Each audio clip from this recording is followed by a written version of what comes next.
Hi guys, Joseph here, nagbabalik sa ating video. And today, another night ride tayo. Kasi ang dami nyo nag-enjoy dun sa night ride.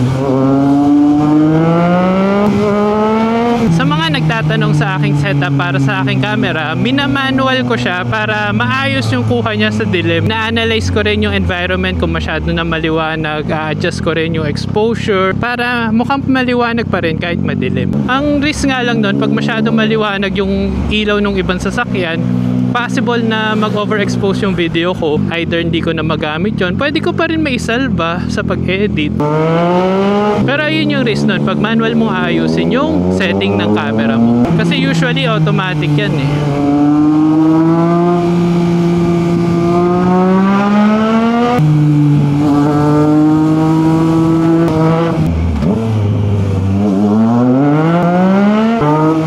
Chang'an. Yung pangalan ng kotse.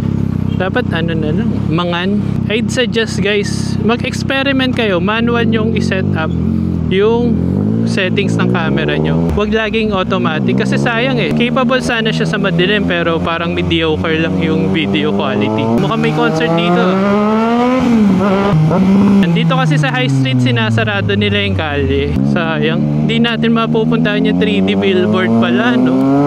Yun pa naman yung gusto ko ipakita sa inyo. Pag may time pa, daan tayo sa Dunkin Donut na napanood ko. Sobrang liwanag. Ang ganda rin for a night ride video. Ang pupuntahan natin sa Makati is yung The Social House. Lapit yun sa Circuit Makati. Dito ako pinadaan ni Waze. Ang daming pula eh. Ang daming pulang rear brake light. Bukas na yung Caltex doon. Doon ko plano magpagas last time. Let's go, Wers!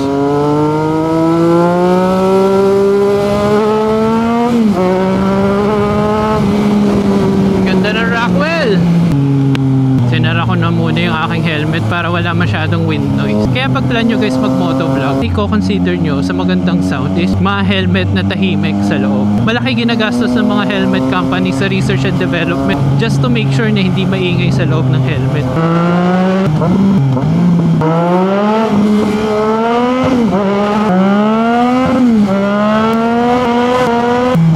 Daming red light pero okay ngayon na, hindi ganun ka-traffic. Usually sobrang traffic dito sa Makati pag Sabado.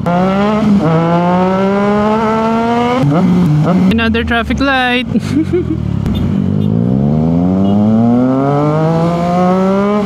Hindi na nakahabol si kuya. Ang imi-meet ko pala sa The Social House is yung kasama ko sa Tier 1. Meron ako sa kanyang kukunin ng mga documents Tier 1 related. So traffic light dito tapos traffic light rin doon.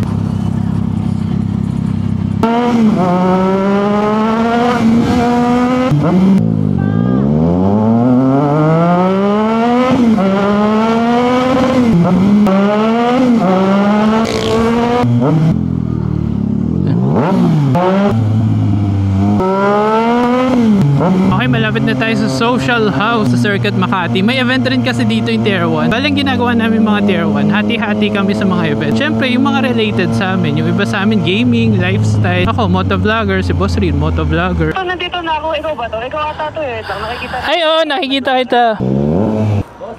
Hello. Thank you sa time. Hello. Benok from Tier 1. Nag-meet na tayo na ano, diba? Predator. SB19 pati yung sa Team Payaman. Nang bago. Ano yung event nyo dito ngayon? Sa ano kami, Social House Fantech naman. Parang partners night. Dealer, mga KOL. Parang Christmas party na din. Ingat kayo bro. Thank you. Benok guys. Lang ako pag may kailangan. Hello po.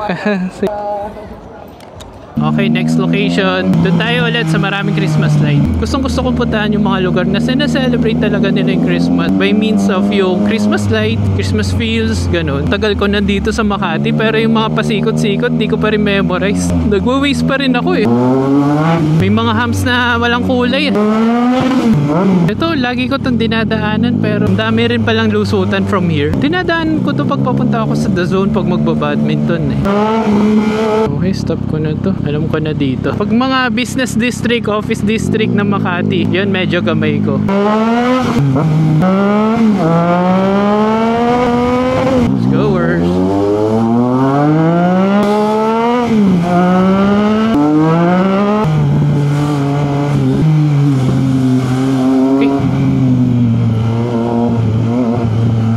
daming biglang nakalubog dito sa kalye ng Makati. Nahiya ako mag-highway pero kasi syempre para makita ko rin yung mga lubak eh. Bomba tayo, tunnel.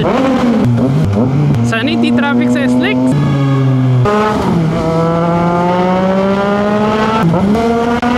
Okay naman, umaandar pero so nakakatempt sa taas eh kasi marami kang makikitang view. Kaso ang traffic doon madalas kasi yung mga dadaan ng airport nandun. Ang weird ng amoy feeds ng ibon. Yan. Pag may lumabas na mabuhay, nabasa na eh. Dito naman sa ilalim, medyo maliwanag kaso kulang yung view para sa akin eh. Nakakatem mag-donut ulit. Builder City. Sino na sa inyo mga nakadaan dito? Alright, madilim pala ng kalye dito. Okay, dito natin mas matcha-challenge yung ating capabilities pag minanual yung camera sa night ilaw ni Kuya. Sige, sunod tayo sa kanya. Anak ng canister naman oh. Nagkamali pala akong daan. Doon yun, sa kabila. Malapit na rin tayo. Oh, picture taking sila. Palazzo Verde. Okay, saan yung pasukan? Nakalimutan ko na eh. Eto. Let's go, girls. Ang ganda ng Christmas lights oh, sa entrance. Pataanan natin lahat. Saan tayo dito sa gitna. Dito yung mga events nila. Diyan ginanap yung binyag ng anak ni Zainab. Tapos dito may kapihan dito. Sige, dyan tayo. Tignan natin kung ano ma-order natin or makain dito.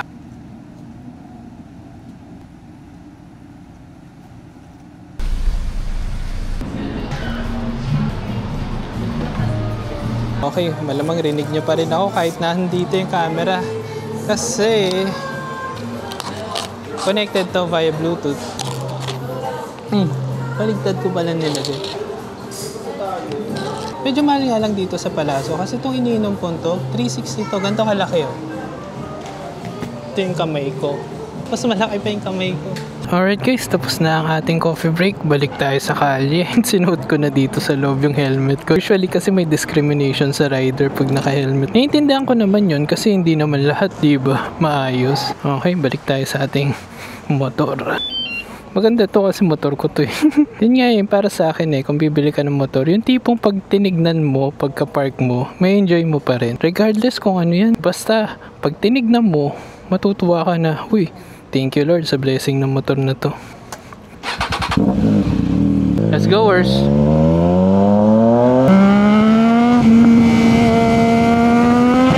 Tunnel. Uy, ang ganda ng Rockwell dito, mas malapit. Sarap rin sa aeroplano makita to. Nakikisama yung daan, di pa rin ganun ka-traffic. Naninibago ako kasi usually pag Sabado, sobrang traffic. Parang traffic sa tunnel ah. Minsan ang cause ng traffic dito yung mga confused. Sa kaliwa pala sana sila pero nasa kanan. Or yung mga nasa kaliwa na biglang kakabing ng kanan. Buti na lang umaandar dito sa EDSA ngayon. Usually standstill to eh. SB19 nandito, wala na si Catherine Bernardo. Okay rin naman, nakakatawa rin SB19 kasi may rider din dun. Eto ang amoy chocolate sa EDSA, Ricoa. Aabot yan hanggang sa amin. Pero yun naman yung masarap na amoy. Okay, nasa na dito yung Dunkin Donuts. Nag-research kasi ulit ako kanina. Sabi meron daw Dunkin Donuts sa Greenfield. Dito nagte-training yung volleyball team ng Pinas. Di ako masyadong nanonood eh. Pero nakita ko sila doon. Hinaharangan nga lang. Mukhang secret kasi syempre yung training. Ah, ito yung Dunkin Donuts. Kumag yung nagsabing sa Iloilo pa to ah. Uy, ang ganda nga. Parang gusto kong wag mag-drive-thru lang ah. Drive-thru! Papasok na lang pala ako. Sige, dito na lang tayo sa loob kumain. Sana may parking space pa. Kita? May nabuti kung papasok na lang tayo, no? Kasi kung drive-thru, hindi mo masyadong ma-feel yung buong location. Ah, ang ganda. Nag-effort talaga sila. Nakalimutan ko yung mga ino-order ko dito usually. Yun yung parang kulay, may black sa taas. Tapos meron siyang parang Bavarian sa loob. Apat na Boston cream. Ayun. Lagay na muna natin sa bag. Sound check 1, 2. Balik na natin sa helmet ko. Okay guys, this is the part where I end the video. Salamat for joining. Kita-kits ulit tayo sa next video. Stay motivated and keep on activating!